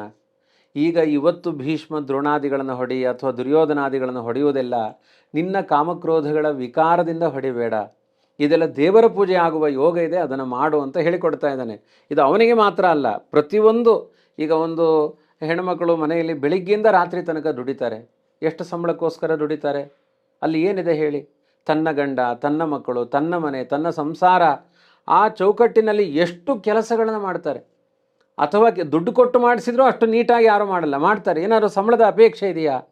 ಅದನ್ನೆಲ್ಲ ದೇವರ ಪೂಜೆ. ಕೆಲವೊಮ್ಮೆ ಇಷ್ಟೆಲ್ಲ ಮಾಡಿದ ಮೇಲೂ ಇವತ್ತು ನೀನು ಮಾಡಿದ ಉಪ್ಪಿಟ್ಟು ಚೆನ್ನಾಗಿಲ್ಲ, ಮುಗಿದೋಯ್ತಲ್ವ? ಎಷ್ಟು ಡಿಪ್ರೆಷನಿಗೆ, ಅದರಿಂದ ಎಷ್ಟು ಅನರ್ಥಗಳು. ಅದಕ್ಕೆ ಮೊದಲನೇ ಸೂಚನೆ ಕೃಷ್ಣ ಕೊಟ್ಬಿಡ್ತಾನೆ, ನೀನೆಲ್ಲ ಬೆಳಗ್ಗೆ ಪ್ರಾಮಾಣಿಕವಾಗಿ ಮಾಡ್ತಾ ಇದೆಯಲ್ಲ, ನಾನು ನೋಡ್ತಾ ಇದ್ದೀನಿ, ನನಗೋಸ್ಕರ ಮಾಡು ಅಂತ ಅಂದೇವರು. ನನಗಾಗಿ ಮಾಡು, ನಿನಗೆ ಅದಕ್ಕೆ ಉಪ್ಪಿಟ್ಟಿಗೆ ಉಪ್ಪು ಜಾಸ್ತಿ ಆಗಿದ್ರು ಫಲ ಕೊಡೋ ನಾನಿದ್ದೀನಿ, ಅದನ್ನು ಬ್ಯಾಲೆನ್ಸ್ ಮಾಡ್ತೀನಿ. ಅದೇ ಗಂಡ ಮಕ್ಕಳು ಇಷ್ಟಪಡ್ಲಿ ಪಡದೆ ಹೋಗ್ಲಿ, ನಾನು ಇಷ್ಟಪಡ್ತೀನಿ ನಿನ್ನ ಕರ್ಮ. ಈಗ ಗಂಡನಿಗೆ ಸಂತೋಷ ಆಯ್ತು ಅಂದ್ರೆ ಅಲ್ಲಿಯೂ ಹಾಗೆ, ಒಳಗಡೆ ಒಬ್ಬ ಭಗವಂತ ಇದ್ದಾನೆ, ಅವನನ್ನು ಸಂತೋಷ ಪಡಿಸಿದ್ದೀನಿ ಅನ್ನುವ ಕಾನ್ಸೆಪ್ಟಿಗೆ ಹೋಗು. ಇನ್ನು ಅದನ್ನು ಜೋರು ಮಾಡಿ ನಿಮಗೆ ಮಾಡಿದ್ದಲ್ಲ, ನಾನು ನಿಮ್ಮೊಳಗಡೆ ಇರುವ ದೇವರಿಗೆ ಮಾಡಿದ್ದು ಅದಲ್ಲ. ಅವನ ಜೊತೆಗೆ ಅವರಿಗೂ ತೃಪ್ತಿಯಾಗಿದೆ, ಆ ಚೇತನಕ್ಕೂ ತೃಪ್ತಿಯಾಗಿದೆ. ಆ ತೃಪ್ತಿಯನ್ನು ನೀಡಿದವನು ಅವನೇ ಅನ್ನುವ ಎಚ್ಚರ ಇರಲಿ. ಎಲ್ಲ ಆ ಕಡೆಗೆ ಫೋಕಸ್ ಮಾಡಿಕೊಂಡು ನೀನು ಕರ್ತವ್ಯಗಳನ್ನು ಮಾಡು ಅನ್ನುವುದೇ ಯೋಗ ಕರ್ಮಸು ಕೌಶಲಂ. ಜಡವಾಗಿ ಮಾಡುವುದರಿಂದ, ಈಗ ಮನೆಯಲ್ಲೇ ಫೀಲಿಂಗ್ ಇಟ್ಕೊಳ್ದೇನೆ ನನ್ನ ಮಗುವಿಗೆ ಮಾಡಿ ಹಾಕಬೇಕು, ಮಾಡಿ ಹಾಕ್ತೇನೆ, ಗಂಡನಿಗೆ ಮಾಡಿ ಹಾಕಬೇಕು, ಮಾಡಿ ಹಾಕ್ತೇನೆ. ಈ ಜಡತ್ವ ಏನಿದೆ, ಕರ್ತವ್ಯ ನಡೀತಾ ಇದೆ, ಅದರಲ್ಲಿ ಫೀಲಿಂಗ್ ಇಲ್ಲ ಅಂದಾಗ ನಿಮಗೆ ಅದರಲ್ಲಿ ತನ್ಮಯತೆ ಬರಲ್ಲ. ಮಾಡಬೇಕಲ್ಲ ಅಂತ ಮಾಡೋದು. ಬೀದಿಯಲ್ಲಿ ತಗೊಳ್ಳುವ ಆಹಾರಕ್ಕೂ ಮನೆಯ ಆಹಾರಕ್ಕೂ ಏನು ವ್ಯತ್ಯಾಸ? ಅವನಿಗೆ ಹಣದ ಉದ್ದೇಶ, ಅಲ್ಲಿ ಫೀಲಿಂಗ್ ಎಲ್ಲ ಇಲ್ಲ. ನೀವು ಬಂದ್ರಿ ಮಹಾನುಭಾವರು, ಕೆಲವರಿಗೆ ಇರ್ಬೋದು, ಇಲ್ಲ ಅಂತಲ್ಲ, ತಗೊಳ್ಳಿ ಅಂತಲ್ಲ. ಆದರೆ ನಿಯಮೇನ ಒಂದು ಮನೆಯಲ್ಲಿ ತಾಯಿ ಕೊಡುವ ಆಹಾರ, ಅದರಲ್ಲಿ ಎಷ್ಟು ಅಂತಃಕರಣ ಧರ್ಮಗಳು, ಅದರಲ್ಲಿರುವ ಮನೋವೃತ್ತಿಗಳು, ಈ ರೀತಿಯಾದ ಭಾವವನ್ನು ಅಳವಡಿಸಿಕೋ. ಆದ್ದರಿಂದ ಭಾವನೆ ಅನ್ನೋದು ತುಂಬ ಪ್ರಧಾನವಾದದ್ದು. ಅದರಲ್ಲಿ ಭಾವ ಅಂದರೆ ಇಲ್ಲಿ ಭಕ್ತಿ ಅಂತ ಕರೆದಿದ್ದಾರೆ, ಅದು ಭಗವತ್ಪರವಾಗಿರಬೇಕು ಅನ್ನೋದು ಪ್ರಧಾನವಾದ ಚಿಂತನೆ. ಆಚಾರ್ಯ, ಈ ಕರ್ಮವನ್ನು ಯೋಗ ಕರ್ಮಸು ಕೌಶಲಂ ಅನ್ನೋದನ್ನು ತುಂಬ ಚೆನ್ನಾಗಿ ಹೇಳಿದ್ರಿ. ಅಂದರೆ ಯಾವ ಥರ ನಾವು ಅದು ಭಗವತ್ಪರವಾಗಿ ಮಾಡಬೇಕು. ಒಂದು ತಾಯಿ ಮನೆಯಲ್ಲಿ ಮಾಡೋ ಕೆಲಸ ಏನಿದೆ ಅದರಲ್ಲಿ ಆ ಒಂದು ನನಗಿಂಥದ್ದು ಬರಬೇಕು ಅನ್ನೋದಿಲ್ಲ. ಪ್ರತಿದಿನ ಅವಳು ಕೆಲಸ ಮಾಡಿದ್ರು ಆ ಭಕ್ತಿಯಿಂದ ಮಾಡ್ತಾಳೆ ಅನ್ನೋದ್ರ ಬಗ್ಗೆ ನಮಗೆ ಚೆನ್ನಾಗಿ ತಿಳಿಸಿದ್ರಿ. ಆದರೆ ಅಲ್ಲಿ ಒಂದು ಅಭಿಮಾನ ಒಂದು ಬಂದ್ಬಿಡುತ್ತೆ. ಯಾಕಂದರೆ ನಾನು ಮಾಡ್ತಾ ಇದ್ದೀನಿ, ನನ್ನ ಮಕ್ಕಳಿಗೆ ನಾನು ಮಾಡ್ತಾ ಇದ್ದೀನಿ, ಈ ಒಂದು ಆಮೇಲೆ ಬೇರೆ ಏನೇ ನಾವು ಮಾಡಿದ್ರು ಈ ಅಭಿಮಾನ ಅಂದರೆ ಏನು, ಇದನ್ನು ನಾವು ಹೇಗೆ ಬಿಡೋದಕ್ಕೆ ಸಾಧ್ಯ? ಅಭಿಮಾನ ಅಂದರೆ ಏನು ಅಂತ ಹೇಳ್ಬೋದು, ಅದನ್ನು ಬಿಡಿ ಅಂತಲೂ ಹೇಳ್ಬೋದು. ನೀವು ಬಿಟ್ಟಿದ್ದೀರಾ ಅಂತ ಕೇಳೋದ್ರಲ್ಲಿ ನಾನು ಸೋಲ್ತೇನೆ ಅಂತ ಅಂದ್ಕೊಂಡಿದ್ದೀನಿ. ಆ ಪ್ರಧಾನವಾದ ಚಿಂತನೆಯೇ ಅದು. ಬೇಡವಾದ ಸಂಗತಿಗಳೇ ಇದು ಅಭಿಮಾನ. ಅಭಿಮಾನ ಅಂದರೆ ನನ್ನದು ಅನ್ನುವ ಮೋಹ. ಆ ಮೋಹವನ್ನು ಬಿಡು ಅಂತ. ಈ ಮೋಹದ ಬಗ್ಗೆನೇ ಕೃಷ್ಣ ಹೆಚ್ಚು ಬೆಳಕನ್ನು ಚೆಲ್ಲಿದ್ದಾನೆ. ಅಭಿಮಾನ ತ್ಯಾಗ ಅನ್ನೋದು ತುಂಬ ಪ್ರಧಾನವಾದದ್ದು. ಅಂದರೆ ಪ್ರತಿಯೊಂದು ಕರ್ಮಗಳನ್ನು ಮಾಡಬೇಕಾದ್ರೂ ಅದರಲ್ಲಿ ಕರ್ಮದ ಆಸಕ್ತಿಗಳಿದೆ. ಆದರೆ ಅದೆಲ್ಲ ಅವಾಗ ಹೇಳಿದ ಹಾಗೆ ಸಮರ್ಪಣಾ ಭಾವದಿಂದ ಇರಬೇಕೇ ಹೊರತು ಅದಕ್ಕೆ ಪ್ರತಿಯೊಂದಕ್ಕೂ ಒಂದು ಫಲದ ಅಪೇಕ್ಷೆಯನ್ನು ಹುಟ್ಟಿಸ್ತಾ ಹೋಗುತ್ತೆ, ನನ್ನವರು ಅನ್ನುವ ಮಮತೆಯನ್ನು ಹುಟ್ಟಿಸ್ತಾ ಹೋಗುತ್ತೆ. ಅದು ಸರ್ವಾತ್ಮನ ವರ್ಜ್ಯ. ಈಗ ಉದಾಹರಣೆಗೆ ಒಂದು ಪಕ್ಕದ ಮನೆಯಲ್ಲಿ ಮಕ್ಕಳೆಲ್ಲ ಆಟ ಆಡ್ತಾಯಿದ್ರು, ಅದರಲ್ಲಿ ನನ್ನ ಮಗು ಇನ್ವಾಲ್ವ್ ಆಗಿತ್ತು. ಯಾವುದೋ ಒಂದು ಮಗು ಅಳುವ ಶಬ್ದ ಕೇಳಿಸ್ತು, ಓಡಿ ಹೋದೆವು. ಅಯ್ಯೋ ನನ್ನ ಮಗು ಬಿದ್ದುಬಿಡ್ತು. ನೋಡಿದರೆ ಅದು ಪಕ್ಕದ ಮನೆ ಮಗು. ಅಬ್ಬಾ, ಕೃಷ್ಣ ಹೇಳೋದು ಇದನ್ನೇ. ಅಲ್ಲ, ಬಿದ್ದಿದ್ದು ಮಗು ಅಲ್ವಾ? ಯಾವುದೇ ಮಗು ಆಗಲಿ, ಅಲ್ಲಿ ಒಬ್ಬರು ಪರಿಪಾಲನೆ ಮಾಡೋರು ಬೇಕಾಗಿದೆ. ಕಣ್ಣೀರು ಒರೆಸು. ಯಾಕೆ ನನ್ನ ಮಗು ಆದರೆ ಮಾತ್ರ ದುಃಖ, ಪಕ್ಕದ ಮನೆ ಆಗುವ ಮಗು ಆದರೆ ಅದರಲ್ಲಿ ಚಪ್ಪಾಳೆ, ಅದನ್ನು ಮಾಡಬೇಡ. ಇದನ್ನು ಇನ್ನೂ ಸುಂದರವಾಗಿ ಹೇಳ್ತಾರೆ, ತ್ಯಕ್ತವ್ಯೋ ಮಮಕಾರ. ಸಮಗ್ರ ಶಾಸ್ತ್ರಗಳ ಸಾರ ಏನು ಅಂದರೆ ಮಮಕಾರ ಬಿಡಿ, ನಂದು ಅಂತ ಹೇಳಬೇಡಿ. ಆದರೆ ಯದಿ ತ್ಯಕ್ತುಂ ನ ಶಕ್ಯತೆ ಕರ್ತವ್ಯ ಮಮಕಾರ. ನಿಮಗದನ್ನು ಬಿಡಲಿಕ್ಕಾಗಲಿಲ್ವಾ, ಮಮಕಾರ ಮಾಡಿ, ಅಭಿಮಾನ ಮಾಡಿ. ಇನ್ನೊಂದು ಕ್ರಮದ ಉಪದೇಶ ಇದೆ, ಸತು ಸರ್ವತ್ರ ಭಣ್ಯತೆ. ಅದು ಸೀಮಿತವಾಗಿರೋದು ಬೇಡ, ಎಲ್ಲವರೂ ನನ್ನವರು. ಈಗ ನನ್ನ ಮಗು ಅಥವಾ ನನ್ನ ಮನೆ, ಈ ಅಭಿಮಾನ ಬಿಡಬೇಕು, ಸಾಧ್ಯ ಆಗಲ್ಲ. ಅವಾಗ ಏನು ಮಾಡಿ ಅಂದರೆ, ಸಮಾಜದಲ್ಲಿ ಇರೋರು ಮಕ್ಕಳೆಲ್ಲ ನನ್ನ ಮಕ್ಕಳು, ಎಲ್ಲರೂ ನಮ್ಮವರು. ಇದು ಮೋಕ್ಷಕ್ಕೆ ದಾರಿ. ಇನ್ನೊಂದು ಮಾರ್ಗ ಇದೆ, ಒಂದೋ ಬಿಡಿ ಅಥವಾ ಎಲ್ಲ ಹಿಡಿ. ಒಂದು ಸಂವಾದಿಯ ಒಂದು ಸಣ್ಣ ದೃಷ್ಟಾಂತವನ್ನು ಹೇಳ್ತೇನೆ. ಇಬ್ಬರು ಭಗವದ್ಗೀತೆಯನ್ನೇ ಅಧ್ಯಯನ ಮಾಡುವ ದಂಪತಿಗಳು ಯಾವಾಗಲೂ ಅಭಿಮಾನ ಬಿಟ್ಟೇ ಕರ್ತವ್ಯಗಳನ್ನು ಮಾಡ್ತಾಯಿದ್ರು. ಏನು ಜೀವನದಲ್ಲಿ ನಡೆದರೂ ಅದೆಲ್ಲ ದೇವರ ಪ್ರೇರಣೆಯಿಂದ ನಡೆದಿದೆ ಎನ್ನುವ ಒಂದು ತಕ್ಕ ಮಟ್ಟಿಗೆ ಅನುಸಂಧಾನ ಇತ್ತು. ಆ ಗಂಡ ಪರದೇಶಕ್ಕೆ ಹೋಗಿದ್ದ ಕಾರ್ಯಾರ್ಥಿಯಾಗಿ. ಮನೆಯಲ್ಲಿ ಮಕ್ಕಳನ್ನು ಪರಿಪಾಲನೆ, 3 ಮಕ್ಕಳನ್ನು ಪರಿಪಾಲನೆ ಮಾಡಿಕೊಂಡು ತಾಯಿ ವಾಸ ಮಾಡ್ತಾ ಇದ್ದಾಳೆ. ಅವನು ಬರುವುದು 2-3 ವರ್ಷ ಆಗಿದೆ. ಸಣ್ಣ ಸಣ್ಣ ಮಕ್ಕಳು ಬೆಳೀತಾ ಇವೆ ಮನೆಯಲ್ಲಿ. ಅವಳಿಗೆ ಆ ದಕ್ಷತೆ ಇದೆ, ರಕ್ಷಣೆ ಮಾಡಿಕೊಂಡು ಭಗವತ್ ಪ್ರಜ್ಞೆಯಿಂದ ಸಾಗುತ್ತಾ ಇದ್ದಾಳೆ. ಅವತ್ತಿನ ಕಾಲದಲ್ಲಿ ಇದು ನಡೆದ ಘಟನೆಯನ್ನು ಹೇಳ್ತೇನೆ. ಅವತ್ತಿನ ಕಾಲದಲ್ಲಿ ಕಾಲ್ರಾ ರೋಗ ಎಲ್ಲ ಕಡೆ ವ್ಯಾಪಕವಾಗಿ. ಕಾಲ್ರಾ ಬಂತು ಅಂದರೆ ಅದರಲ್ಲಿ ಸತ್ತು ಹೋಗೋರು ತುಂಬ ಮಂದಿ ಇದ್ದರು. ಇವತ್ತೆಲ್ಲ ಅದಕ್ಕೆ ಚಿಕಿತ್ಸೆಗಳಿದೆ. ಆ 3 ಜನ ಮಕ್ಕಳು ಸತ್ತು ಹೋಗಿದ್ದಾರೆ. 3 ವರ್ಷ ಬಿಟ್ಟು ಗಂಡ ಬಂದು ನೋಡ್ತಾನೆ, ಅವಳು ತಾಯಿ ಮಕ್ಕಳನ್ನ ಕಳ್ಕೊಂಡು ದುಃಖದಲ್ಲಿದ್ದಾಳೆ. ಗಂಡ ಮನೆಗೆ ಬಂದ, ಅವನಿಗೆ ವಿಷಯಗಳೇ ಗೊತ್ತಿಲ್ಲ. ಇವತ್ತಾದರೆ ಘಟನೆ ನಡೆಯೋಕ್ಕಿಂತ ಮುಂಚೆ ಮೆಸೇಜ್ ಹೋಗಿರುತ್ತೆ, ವಿಷಯವೇ ಗೊತ್ತಿಲ್ಲ. ಗಂಡ ಬಾಗಿಲಿನಲ್ಲಿ ಬಂದು ನಿಂತಿದ್ದಾನೆ, ತಾಯಿ ಹೇಳಬೇಕಾಗಿದೆ ನಿಮ್ಮ ಮಕ್ಕಳು ಸತ್ತಿದ್ದಾರೆ ಅಂತ. ಅದಕ್ಕೆ ಅವಳು ಹೇಳ್ತಾಳೆ, ನೀವು ಹೋಗೋಕ್ಕಿಂತ ಮೊದಲು ನಮ್ಮ ಮನೆಯಲ್ಲಿ ಯಾರೋ ಒಂದು 3 ನಮಗೆ ಬೇಕಾಗುವ ವಸ್ತುಗಳನ್ನು ಇಟ್ಟಿದ್ರು, ಅದು ನಮ್ಮದಲ್ಲ, ಅದು ಅವ್ರು ಮತ್ತೆ ಬಂದು ತೊಗೊಂಡು ಹೋಗಿದ್ದಾರೆ, ಮನೆಯೊಳಗೆ ಬನ್ನಿ. ಹೇಗಿದೆ ಮಾತು? ಅವನು ಒಳಗಡೆ ಬಂದು ನೋಡ್ತಾನೆ, ಅರ್ಥ ಆಗುತ್ತೆ, 3 ಜನ ಮಕ್ಕಳಿಲ್ಲ ಅಂತ ಬೇಗ ಅರ್ಥ ಆಗುತ್ತೆ. ಅವನು ಹೇಳ್ತಾನೆ, ಕೊಟ್ಟವನು ವಾಪಸ್ ತೊಗೊಂಡೋದ್ರೆ ಯಾಕೆ ದುಃಖ ಪಡ್ತಿ ಅಂತ. ಅಂದರೆ ಈ ಥರ ಅನುಭವಿಸಿದ ವ್ಯಕ್ತಿಗಳಿದ್ದಾರೆ. ಎಷ್ಟೋ ಜನ ಅಭಿಮಾನದ ತ್ಯಾಗ, ಕೆಲವೊಮ್ಮೆ ಕೆಲವರಿಗೆ ಸೊಳ್ಳೆ ದೂರದಲ್ಲಿ ಅಳ್ಳಾಡ್ತಾ ಇದ್ರು, ಹಾರಾಡ್ತಾ ಇದ್ರು, ಬ್ಯಾಟ್ ತೊಗೊಂಡು ಹೋಗಿ ಅದನ್ನು ಹೊಡಿಬೇಕು. ಇನ್ನು ಕೆಲವರು ಅಲ್ಲ ಹಾರಾಡ್ತಾ ಇದೆಯಪ್ಪ ಯಾಕೆ ಅಂತ ಮೈ ಮೇಲೆ ಬಂದ ಮೇಲೆ ನೋಡೋಣ ಅಂತ ಆಮೇಲೆ ಹೊಡಿತಾರೆ. ಇನ್ನು ಕೆಲವರು ರಕ್ತ ಕುಡಿತಾ ಇದ್ರು ಕೂಡ ಗೊತ್ತಾಗಲ್ಲ, ದೇಹಾಭಿಮಾನ ಬಿಟ್ಟಿರ್ತಾರೆ. ಇಷ್ಟರಲ್ಲೇ ತಾರತಮ್ಯ ಇದೆ ನೋಡಿ. ಹಾಗಾಗಿ ಅದಕ್ಕೆ ಪ್ರಾಕ್ಟೀಸ್ ಮಾಡಲೇಬೇಕು. ಈ ದೇಹ ಇವತ್ತಲ್ಲ ನಾಳೆ ಬಿದ್ದು ಹೋಗುತ್ತೆ, ನನ್ನ ದೇಹವೇ ನಂದಲ್ಲ ಅಂದಾಗ ಇದನ್ನು ಬಿಟ್ಟು ಹೊರಗಡೆ ಇರುವುದನ್ನು ತುಂಬ ನಂದು ಅಂತ ಆವಾಹನೆ ಮಾಡ್ಕೊಳ್ಬೇಡಿ. ಎಲ್ಲ ಒಂದು ಟೀಮ್ ನಿಮ್ಮ ಜೊತೆಗೆ ಏನಿದೆ, ಇದೆಲ್ಲ ಅವನ ಸಮರ್ಪಣೆಗಾಗಿ ಇದೆ, ಅವನ ಪೂಜೆಗಾಗಿ ಇದೆ ಎನ್ನುವ ಭಾವದಿಂದ ಪ್ರತಿ ಕ್ಷಣ ಸಾಗುತ್ತಾ ಇದ್ದರೆ ನೀವು ಯಾವುದೂ ಕಳ್ಕೊಂಡಿಲ್ಲ, ಯಾವುದೂ ಈ ಜಗತ್ತಿನದ್ದು ಪಡ್ಕೊಂಡಿದ್ದಲ್ಲ. ನೀವು ಪಡ್ಕೊಳ್ಬೇಕಾದದ್ದು, ನೀವು ಕಳ್ಕೊಳ್ಬೇಕಾದದ್ದೆಲ್ಲ ಒಳಗೇ ಇದೆ. ಪಂಚಭೂತಗಳ ಸಂಬಂಧವನ್ನು ಕಳಚಿಕೊಳ್ಳಬೇಕು, ಲಿಂಗದೇಹವನ್ನು ಕಳಚಿಕೊಳ್ಳಬೇಕು, ಆ ಭಗವತ್ ಪ್ರಜ್ಞೆಯ ಕಡೆ ನಮ್ಮ ಬದುಕು ಸಾಗಬೇಕು, ಅದನ್ನು ಪಡ್ಕೊಳ್ಬೇಕು. ಈ ದೃಷ್ಟಿಯಿಂದ ನಿರಭಿಮಾನತ್ವದ ಜೀವನವನ್ನು ಕೃಷ್ಣ ಗೀತೆಯಲ್ಲಿ ಬಹಳ ಎತ್ತರದ ಸ್ತರದಲ್ಲಿ ಬೋಧನೆ ಮಾಡಿದ್ದಾನೆ. ಈ ಅದ್ಭುತವಾದ ಒಂದು ಉದಾಹರಣೆ ಕೊಟ್ರಿ ನೀವು, ಈ ದಂಪತಿಗಳ ಒಂದು ಉದಾಹರಣೆ. ಅಂದರೆ ಆ ಒಂದು ಸ್ಟೇಟಸ್ ಆಫ್ ಮೈಂಡ್ಗೆ, ಆ ಲೆವೆಲ್ಗೆ ಹೋಗೋದು ತುಂಬ ಕಷ್ಟ ನಮಗೆ. ಅಂದರೆ ಈಗ ಮಕ್ಕಳನ್ನು ಕಳ್ಕೊಂಡು ಆ ತಾಯಿ ಗಂಡ ಬಂದಾಗ ಆ ಮಕ್ಕಳು ಇಲ್ಲ ಅಂತ ಹೇಳೋದನ್ನ ಅಷ್ಟು ಸುಲಭವಾಗಿ ಯಾರೋ ಇಟ್ಟಿದ್ರು ತಗೊಂಡೋದ್ರು ಅಂತ ಹೇಳ್ಬಿಟ್ರೆ, ಮತ್ತೆ ಗಂಡ ಕೂಡ ಅದು ಹೋಗ್ಲಿ ಅವ್ರದ್ದೇ ತಾನೇ ಹೋಯ್ತು ಅನ್ನೋ ಅಷ್ಟು, ಅಂದರೆ ಸ್ಥಿತಪ್ರಜ್ಞಾ ಅಂತ ಕರೀತಾರೆ ಅದನ್ನು. ಸೊ ಈ ಕೃಷ್ಣ ಅದರ ಬಗ್ಗೆ ವಿವರಣೆ ಮಾಡಿದ್ದಾನೆ, ಸ್ಥಿತಪ್ರಜ್ಞಾ ಅಂತ. ಈ ಒಂದು ಸ್ಥಿತಪ್ರಜ್ಞದ ಲೆವೆಲ್ಗೆ ನಾವು ಹೋಗಬೇಕು ಅಂದ್ರೆ ಈ ಯಾರಾದ್ರೂ ಈ ತರ ಇದಾರ ಅಂತ ಅದಕ್ಕೆ ಪ್ರಾಕ್ಟೀಸ್. ಅದನ್ನೇ ಕೃಷ್ಣ ಹೇಳ್ತಾನೆ ಮುಂದೆ, ಅಭ್ಯಾಸೇನ ತು ಕೌಂತೆಯ ವೈರಾಗ್ಯೇಣ ಚ ಗೃಹ್ಯತೆ. ಸುಮ್ಮನೆ ಬರಲ್ಲ, ಅದು ಅಭ್ಯಾಸ ಬೇಕು. ಅದಕ್ಕೆ 30 ದಿನದ ಈ ಭಗವದ್ಗೀತೆ ಎಪಿಸೋಡು ನಿರಂತರ ಮನನ ಮಾಡಿಕೊಂಡ್ರೆ ಪ್ರಾಕ್ಟೀಸ್ ಆಗುತ್ತೆ. ಅದು ಒಂದು ಹಂತದ ಅಭಿಮಾನಗಳು, ಅರ್ಥ ವಿಷಯ ಮನಸ್ಸಿಗೆ ಬಂತು ಅಂದರೆ ಅದು ಪ್ರಾಕ್ಟೀಸ್ ಆಗುತ್ತೆ. ಮನಸ್ಸಿಗೆ ತಂದ್ಕೊಳ್ಬೇಕಷ್ಟೇ, ಹೌದು ಇದು ವಾಸ್ತವ ಅಂತ. ಸುಖ ದುಃಖಗಳ ಸಮ್ಮರ್ದ ಆಗಿ ತುಂಬ ದುಃಖ ಆಗಿ ಅದರಿಂದ ಹಿಂಡಿ ಹಿಪ್ಪಲಿ ಆದಾಗ ಇಲ್ಲಪ್ಪ ಇದನ್ನು ಬಿಡಬೇಕು ನಾನು ಅನ್ನುವ ಎಚ್ಚರಕ್ಕೆ ಮನಸ್ಸು ಜಾರುತ್ತೆ. ಇದು ತುಂಬ ನಾವು ಸಾಮಾನ್ಯವಾಗಿ ನಾವು ಈ ಶ್ಲೋಕಗಳೆಲ್ಲ ನೋಡಿದ್ರೆ ತುಂಬ ಜಟಿಲವಾದದ್ದಿದು. ಅಂದರೆ ಅಷ್ಟು ಈಸಿಯಾಗಿ ಅರ್ಥ ಆಗಲ್ಲ. ಆದರೆ ತಾವು ಇದನ್ನು ತುಂಬ ಚೆನ್ನಾಗಿ ಇದನ್ನು ಒಂದು ಸಾಮಾನ್ಯ ಭಾಷೆಯಲ್ಲಿ ನಮಗೆ ಅರ್ಥ ಆಗೋ ಥರ ತಿಳಿಸ್ತಾ ಇದ್ದೀರಾ ಆಚಾರ್ಯ. ತುಂಬ ತುಂಬ ಧನ್ಯವಾದಗಳು.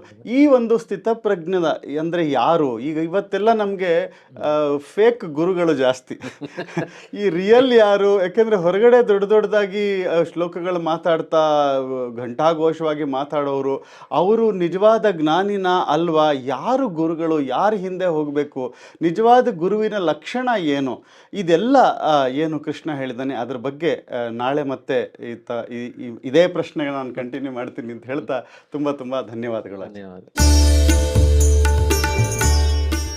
ವೀಕ್ಷಕರೇ, ಬಹಳ ಸಂತೋಷ ಆಗ್ತಾ ಇದೆ ನನಗೆ. ನಿಮ್ಮ ಹತ್ರ ಒಂದು ಹೊಸ ವಿಷಯನ ಇವಾಗ ಹಂಚ್ಕೊಳ್ತಾ ಇದ್ದೀನಿ. ನಿಮಗೆಲ್ಲ ಗೊತ್ತು, ವೇದಿಕ್ ವೆಲ್ನೆಸ್ ಕನ್ನಡ ಚಾನಲ್ನ ನೀವು ತುಂಬ ಸಪೋರ್ಟ್ ಮಾಡಿದ್ದೀರಾ. ಆದರೆ ಬಹಳಷ್ಟು ಜನ ನಮ್ಮನ್ನು ಕೇಳ್ತಾ ಇದ್ರು ಇಂಗ್ಲೀಷ್ನಲ್ಲಿ ಮಾಡಿ ಅಂತ. ಹಾಗಾಗಿ ನಿಮಗೋಸ್ಕರ ನಾವು ವೇದಿಕ್ ವೆಲ್ನೆಸ್ ಇಂಗ್ಲೀಷ್ ಚಾನಲ್ನ ಲಾಂಚ್ ಮಾಡಿದ್ದೀವಿ.